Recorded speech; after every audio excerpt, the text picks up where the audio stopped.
Shalom, saudara yang terkasih dalam Tuhan Yesus Kristus. Senang sekali bisa menjumpai saudara dalam GKM Menyapa pada saat ini. Firman Tuhan pada saat ini terambil dari Kisah Para Rasul pasal 27 ayat yang ke-25. Demikianlah firman Tuhan.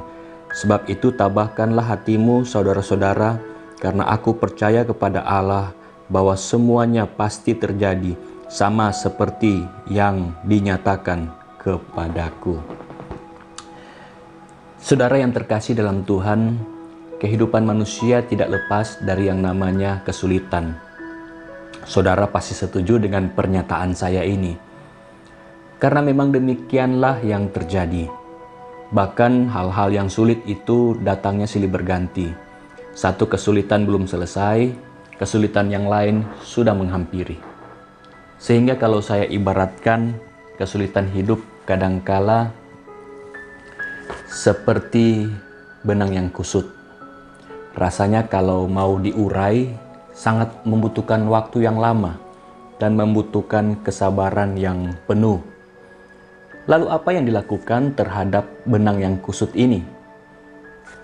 Yang paling mudah dan instan adalah benangnya dipotong-potong, lalu mencari ujung-ujungnya yang mana, kemudian disambung-sambungkan kembali. Namun apakah ini adalah solusinya? Tidak, saudara-saudara. Malah benang ini akan rusak dan tidak lagi sempurna karena ada sambungan-sambungan tersebut. Saudara yang terkasih dalam Tuhan, bukankah kita pun kadangkala berhadapan dengan benang kusut kehidupan? Apalagi di tengah pergumulan global yang ada saat ini, kesulitan mungkin datang silih berganti. Benang kehidupan yang kusut itu semakin lagi menjadi kusut. Lalu apa yang kita rasakan? Perasaan kecewa, hilang kesabaran, dan mau mencari hal-hal yang instan untuk mengurai kesulitan yang sudah menjadi benang yang kusut itu. Nah, firman Tuhan mau menyapa dan mengingatkan kita bahwa pada saat kehidupan menjadi seperti ibaratnya benang yang kusut, maka sikap ketenangan itulah yang harus dimiliki kita oleh orang yang percaya. Dalam Kisah Para Rasul 27 ayat 21-44, Alkitab memberitahu kita mengenai Rasul Paulus saat berada di tengah-tengah badai yang bergelora. 14 hari lamanya dia terombang-ambing dihantam gelombang. Dia lapar, haus, basah kedinginan, dan kaku direndam air laut. Namun tampaknya kesulitan itu belum berakhir. Gelombang laut terus menghantam buritan kapal hingga hancur berantakan. Saudara dapat melihat bahwa inilah situasi di mana segala sesuatu kacau dan berantakan. Tetapi menarik kalau kita memperhatikan respon Paulus. Ia tetap tenang dan percaya. Nah, hal yang paling aman untuk dilakukan saat ini, saat kita berada dalam suatu badai kehidupan, adalah dengan tetap tenang dan percaya.